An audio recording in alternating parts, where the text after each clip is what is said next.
আসসালামু আলাইকুম দর্শক শ্রোতা।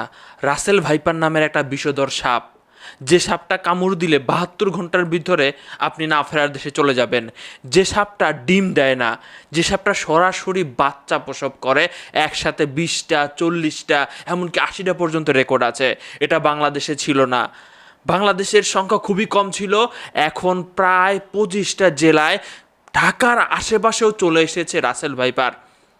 আপনারা অবাক হয়ে যাবেন। আজকের ভিডিওটা আপনারা একটু শেয়ার করে দিবেন। সবার জানা উচিত, আমাদের সচেতনতা বৃদ্ধি করতে হবে। দর্শক শ্রোতা, আপনি অবশ্যই যে কোনো সাপকে হয়তো বা নর্মালভাবে গুরুত্বহীনভাবে আপনারা দেখেন, কারণ অনেক সাপের বিষ নাই। কিন্তু এই রাসেল ভাইপারের কর্মকাণ্ড দেখলে আপনারা অবাক হয়ে যাবেন। এতটাই বিষধর সাপ।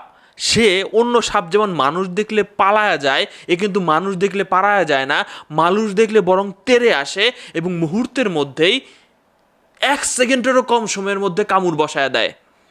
আপনারা অবাক হয়ে যাবেন। দর্শক শ্রোতা, এখন আমাদের কি করণীয় এবং এটা কিভাবে বাড়লো আপনারা জানলে অবাক হবেন। আমি আজকে একটা সংবাদ দেখেছি যে একটি জেলের জালে রাসেল ভাইপার ধরা পড়ছে। এটা বেড়ে যাওয়া আসলেই কিন্তু ভয়ের ব্যাপার। এই সাপটার এত বৃদ্ধি ছিল না। কিছু গবেষকরা বলতেছে যে আগে আমরা কৃষি জমি সেচ করার পদ্ধতি ছিল না, পানি দেওয়ার পদ্ধতি ছিল না, এই জন্য একটা নির্দিষ্ট সময় জমিটা কি থাকতো, খড়খড়া থাকতো, সেখানে কোনো পানি জাতীয় জিনিস আমরা দিতে পারতাম না। আস্তে আস্তে আমরা সেচ প্রকল্প বাড়াইছি। আমরা কিন্তু এক ফসলের জমি কখনো পরিত্যক্ত রাখি না, সব সময় আমরা ফসল জন্মাচ্ছি। তো এই সুযোগটা কিন্তু এরা নেয়। এরা ফসলের জমির মধ্যে থেকেই কিন্তু এইভাবে একদম সরাসরি ডাইরেক্ট বাচ্চা জন্ম দিচ্ছে। দর্শক শ্রোতা, এই সাপটাকে অন্য সাপের থেকে পুরোটাই আলাদা। একে আপনি দিনের বেলায় দেখতে পারবেন এবং মানুষের প্রতি এ খুবই আক্রমণাত্মক একটা ব্যাপার। বিশ্বের বিষধর সাপের মধ্যে 5মতম, কিন্তু হিংস্রতার দিক দিয়ে সব থেকে আগায়া। বললাম না, 1 সেকেন্ডেরও কম সময় নেয় সাপের কামড় দিতে। বাংলাদেশে ইতিমধ্যে অনেক মানুষ আমাদের ছেড়ে চলে গেছে এই বিষধর সাপের কামড়ে। আমাদের সচেতনতা বৃদ্ধি করতে হবে। দেখেন, এখানে সচেতনতা বলতে কি, আপনি কৃষি জমিতে কাজ করতে যাবেন, সো আপনি একটু বুট ব্যবহার করেন, আপনি হ্যান্ড গ্লাভস ব্যবহার করেন, এবং এই রাসেল ভাইপার হিস হিস শব্দ করে।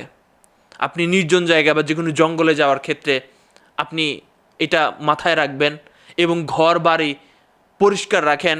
যাদের উপকূল অঞ্চলীয় বাসা আছে, যাদের আপনার নদীর পাড়ে বাসা আছে, তারা একটু সচেতন থাকবেন, কারণ তারা বেশি আক্রান্ত হওয়ার সম্ভাবনা বেশি থাকে। সো এটা হলে, সাপোজ এখন আমরা অনেকেই স্বাভাবিকভাবে নিচ্ছি, কিন্তু এটা এখনও স্বাভাবিকভাবে নেওয়ার উপায় নাই। ওঝার কাছে গিয়ে সময় নষ্ট করবেন না, দ্রুত হাসপাতালে নিয়ে যান। বলা হচ্ছে আমাদের স্বাস্থ্যমন্ত্রী আজকে বলল যে এখানে উপজেলা এবং জেলা পর্যায়ের হাসপাতালগুলোতে, স্বাস্থ্য কমপ্লেক্সে, সেখানে নাকি অ্যান্টিভেনম, এটার যে ঔষধ, সেটা নাকি মজুদ আছে। আমার ভাই সবসময় সন্দেহ হয়, কারণ আমরা অনেকেই দেখেছি, আপনি উপজেলা হাসপাতালে গেলেন, বলল যে অ্যান্টিভেনম সেটা নাই, এটার প্রতিরোধ করার জন্য আপনি জেলাতে চলে যান। জেলাতে যেতে যেতেই সময় পার, আমরা এদিকে তো কালক্ষেপণ করি এবং বিভিন্ন ধরনের ব্যাপার স্যাপার তো করি।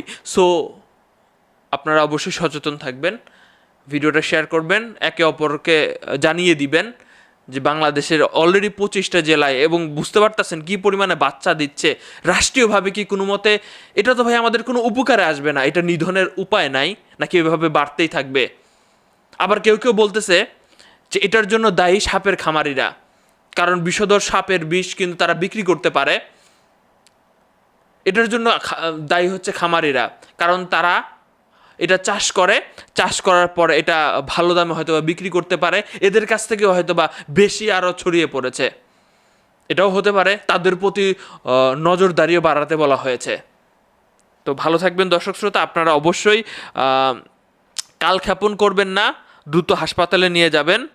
এবং আপনারা নিজে, অনেকেই আছে যে অনেক গবেষণা করেন, সেটা করার দরকার নাই।